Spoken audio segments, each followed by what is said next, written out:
Bonjour les amis, aujourd'hui la petite vidéo, le petit échange avec Eleos que j'ai, il est concernant, j'ai une question comme ça et puis ça me trotte en tête.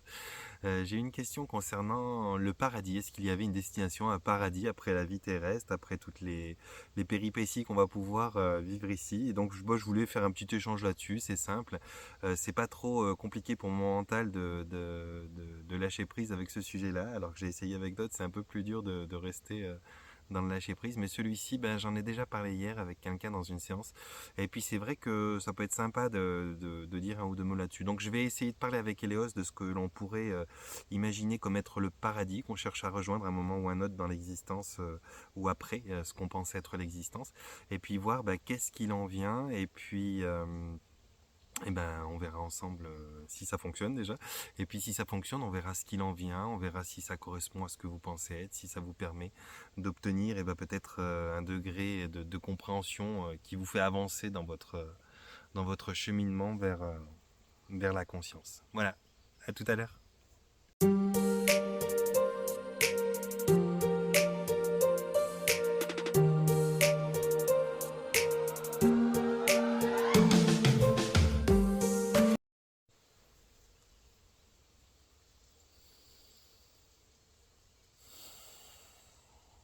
Elios,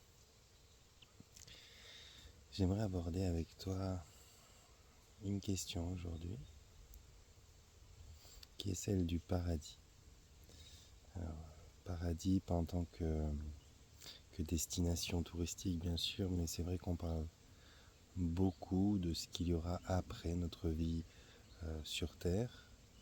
Et très souvent, dans ce que l'on peut imaginer après sur Terre, ça c'est soit le paradis, soit l'enfer. Et finalement, j'aimerais savoir qu'est-ce que tu as à nous dire là-dessus.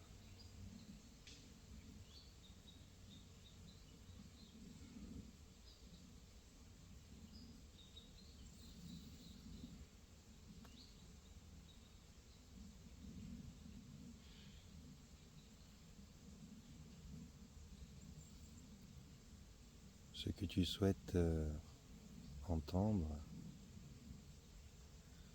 ce que tu souhaites peut-être confirmer, serait que ce paradis ou cet enfer, dans tous les cas, ne sont que l'espoir pour certains d'entre vous que demain il y ait quelque chose d'autre, que ça change, que ça bouge.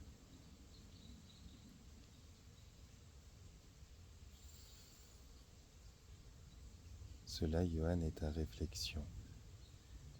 Tu constates, de par tous les gens que tu rencontres, que beaucoup de gens ne sont pas bien dans leur maintenant. Plus ou moins consciemment, ils vont le fuir, soit en se préoccupant de demain, soit en regrettant hier.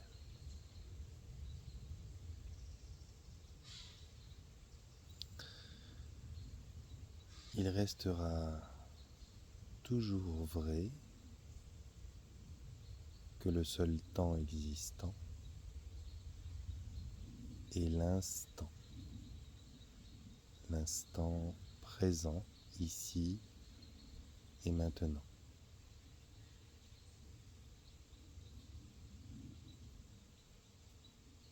Cela n'empêche aucunement que dans cet instant présent, ici et maintenant, il y ait de façon simultanée beaucoup de champs d'expérience différents.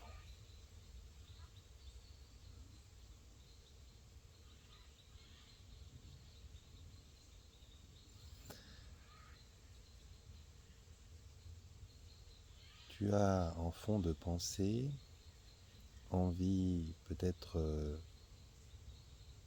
de trouver ou de me faire révéler au monde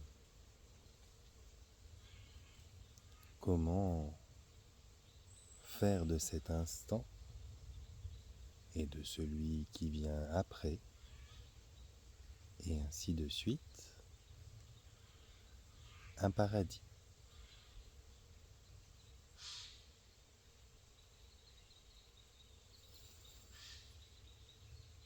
Nous avons déjà évoqué le fait que tout ce que tu vis est illusoire.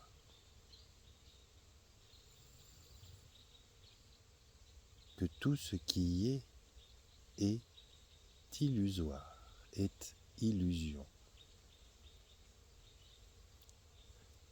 Cet illusoire, cette illusion que je prononce,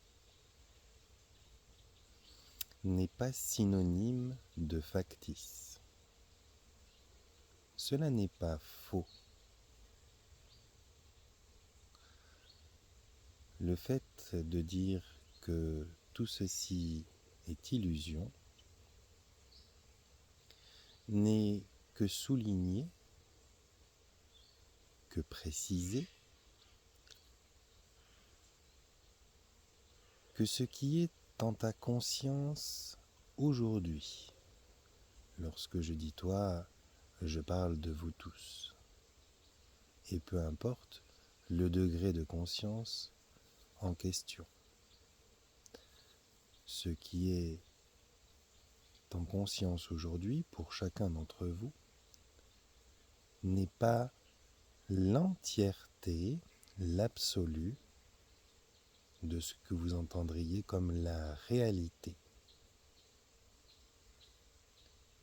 Tout n'est pas palpable, tout n'est pas visible, tout n'est pas fixe ni immuable. Ainsi, en permanence, instant après instant, tous les êtres créateurs créent, manifestent tout un tas d'aspects, tout un tas de facettes de la réalité. Cela bouge beaucoup. Il y a la création, il y a la co-création.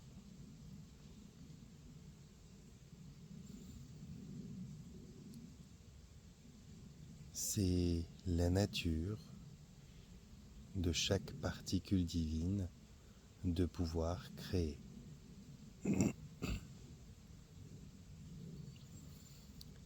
Il y a dans certaines des créatures qui vous poussent à créer pour elles une façon d'être différente, comme une sorte de polarité opposée. Elles ne créent pas directement, elles n'ont pas reçu le pouvoir de manifester. C'est un fait,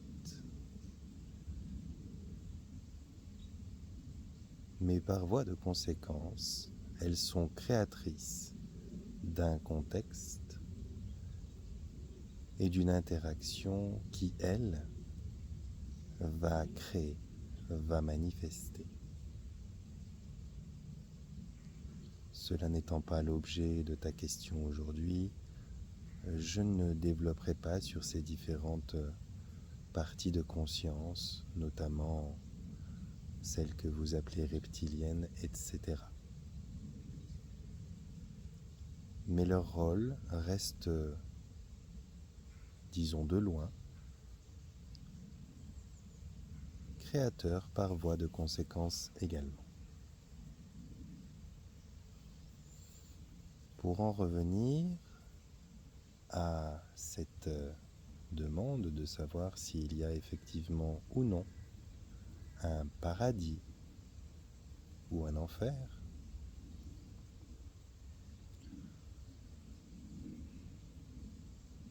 je te demanderai simplement, comme d'autres l'ont déjà fait dans vos échanges, il peut y avoir effectivement un paradis.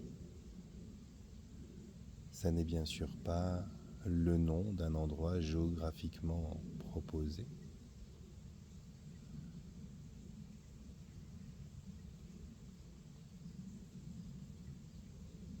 Et ce paradis,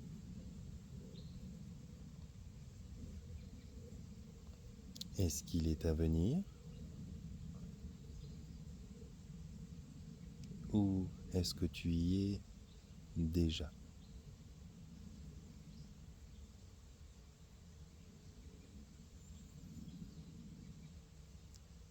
Vois-tu, hier, tu as eu cet échange avec cette dame, cette séance que tu lui as proposée. Et si aujourd'hui tu me poses cette question, c'est parce qu'hier, tu as eu à en parler. Tu as intuitivement et de manière très appropriée proposé ton opinion là-dessus. Tu pourrais simplement le répéter à tes auditeurs, car ceci est très compréhensible, et je ne dirai pas autrement.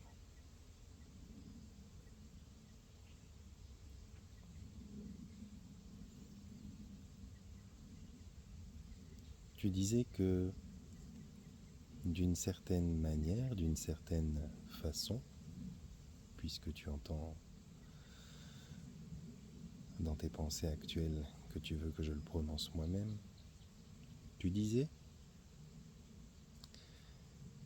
que la projection d'un paradis futur, d'un lieu d'abondance, de prospérité, de liberté, de félicité, de plénitude et de complétude, nommé le paradis, était souvent proposé, était souvent peut-être même promis, voire mis à condition par les élites religieuses que vous avez observées à travers le temps sur votre plan d'existence.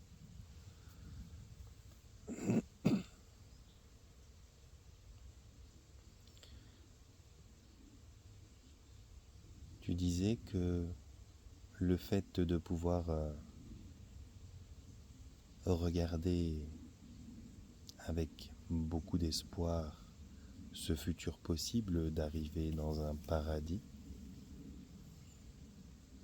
indépendamment du fait qu'il soit soumis à telle ou telle action, cet accès, était surtout d'une manière très subtile le moyen de faire intégrer à chacun de vos habitants, à chacun de tes congénères,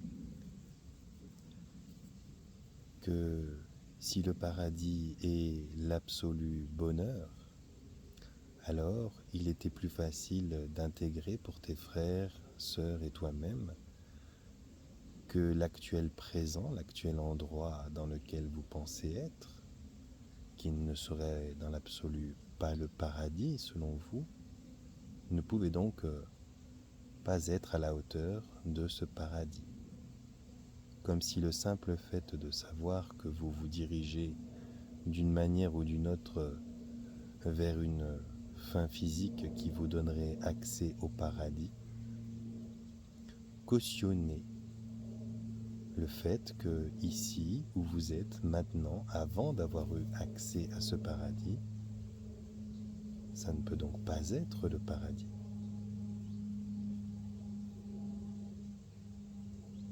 Cela étant, il est donc bien plus facile pour qui que ce soit qui tire les ficelles de vos organisations de pouvoir faire preuve de ce que vous allez imaginer comme être une injustice ou quelque chose qui soit malveillant, puisqu'ici n'est pas le paradis selon vous, alors c'est normal qu'il se passe, encore une fois selon vous, des choses, disons, indignes du paradis. Mais cela est-il réel? Ce paradis, comme vous l'entendez, comme vous l'espérez, est-il bien loin devant vous? Où y êtes-vous?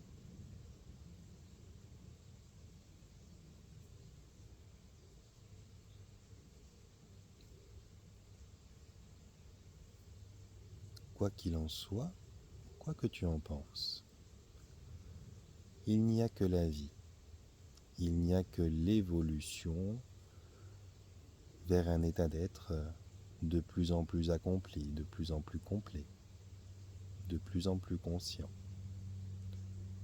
C'est un chemin avec des montées, des descentes, certains obstacles, parfois un nombre, parfois un arbre,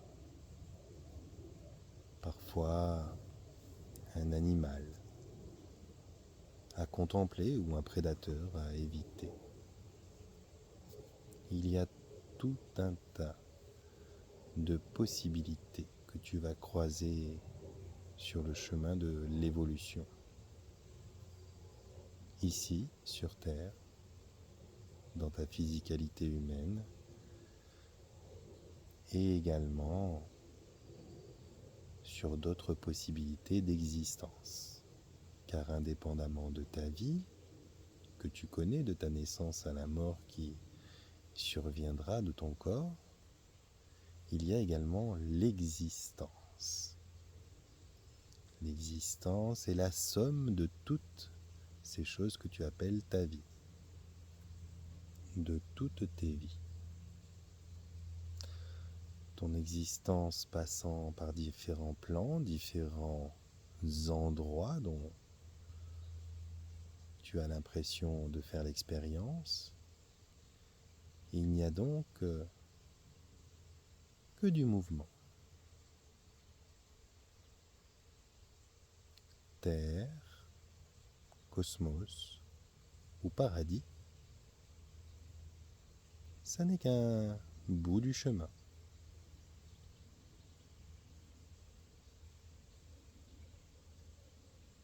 Pourquoi n'y aurait-il pas au paradis d'autres épreuves, d'autres obstacles?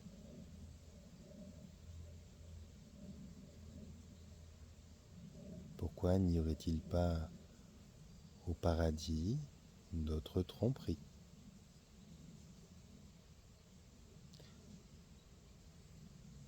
Vos textes sacrés, religieux, ne disent-ils pas que certains anges, comme vous appelez ça, seraient déchus et tombés du paradis? Dès lors que cela est possible, le paradis est-il ce que vous en imaginez?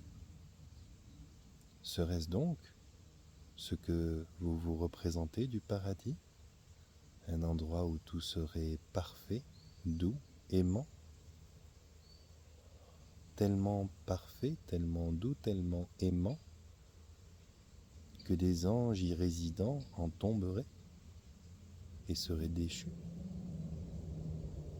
Il serait donc même possible pour un ange de penser de façon erronée, inappropriée, au point de se voir déchu, expulsé de cet endroit. Si cela arrive à un ange, comme vos textes sacrés le disent, qu'en serait-il de vous, l'humanité, qui y arriverait? Ce paradis serait-il un paradis? Ce paradis resterait-il un paradis?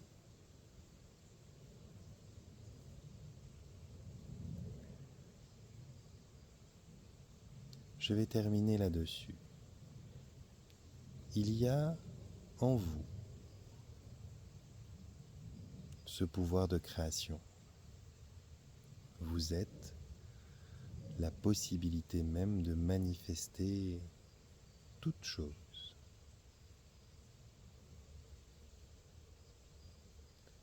Entendez ceci. Vous pouvez manifester bien mieux que ce que vous dites être le paradis.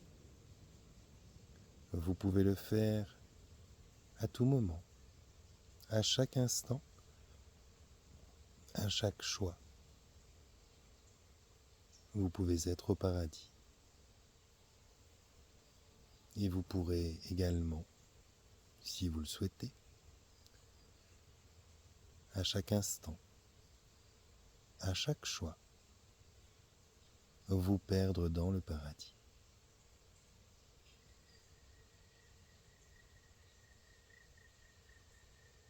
Le paradis n'est pas une destination.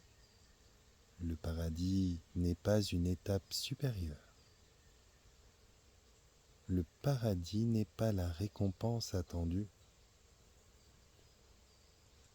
Le paradis, malheureusement, peut-être souvent,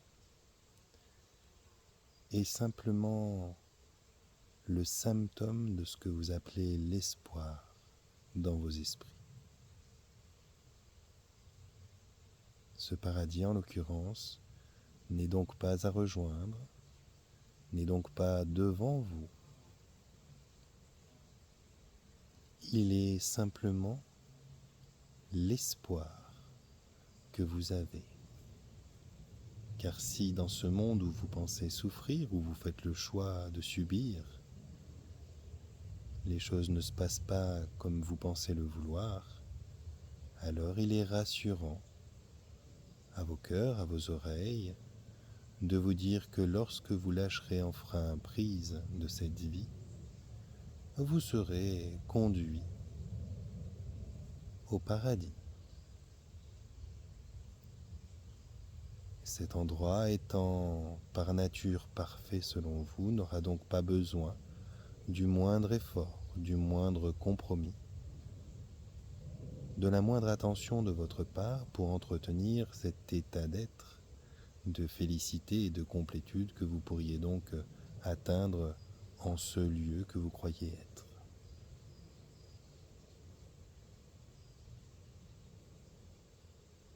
Réfléchissez, demandez-vous si c'est vraiment la chose que vous souhaitez, si ce n'est pas une forme d'abandon de soi, un chemin de facilité.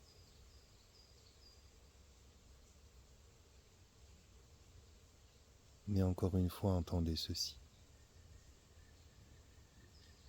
Si vous n'êtes pas à même aujourd'hui, ici et maintenant, dans votre propre existence, de faire de chaque instant votre paradis, votre complétude, votre plénitude, votre bonheur absolu, alors il n'y a pas de destination, pas d'espace-temps, de plan ou de dimension où vous pourriez plus facilement le faire.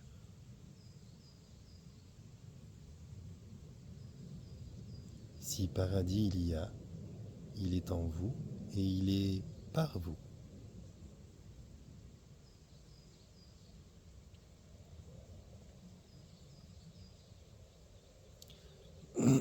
Merci. Ça paraît un peu dense, comme ça quand je le reçois. Moi, c'est dit avec tellement de force et d'amour, je le sens en moi. Peut-être certains vont déprécier ce discours parce que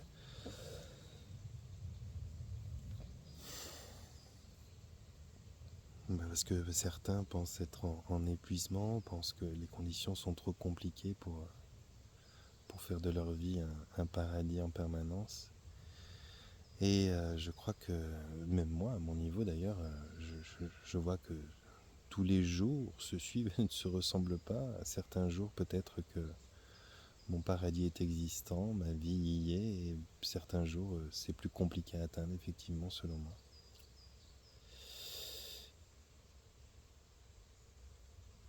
Mais merci.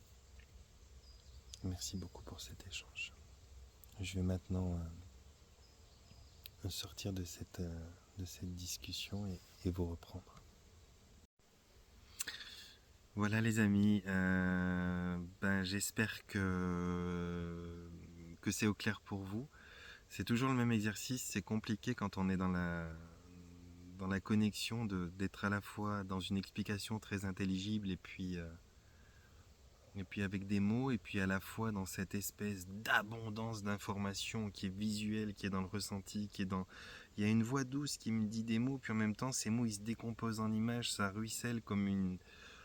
C'est d'une intensité incroyable, et du coup c'est pas facile de se dire ah mais je parle aussi à une caméra et à un enregistreur, et j'aimerais bien que ça soit intelligible pour les gens. Donc j'espère que ça sera pas trop brouillon, assez intelligible, et puis surtout que ça vous sera utile, que ça vous permettra d'avoir un angle de vue différent, parce que ça reste malgré tout un angle de vue. Je pense qu'il y a tellement d'absolues possibilités de dire tout et n'importe quoi sur une chose, et lorsque je me mets dans cet état, j'ai accès à une autre partie de moi qui a, évidemment ça se ressent, beaucoup plus de sagesse, mais il y a sûrement encore des tonnes d'étages de sagesse et de possibilités. Et est-ce que cette autre partie de moi, inconsciemment de moi, et sans que je le sache, aurait elle aussi sa propre sagesse supérieure? Est-ce qu'il y aurait une autre façon de voir les choses? Est-ce que ce serait nécessaire même d'avoir accès à ça ici et maintenant en tant qu'être humain, ou est-ce que c'est le plafond qu'on peut atteindre? Je sais pas, mais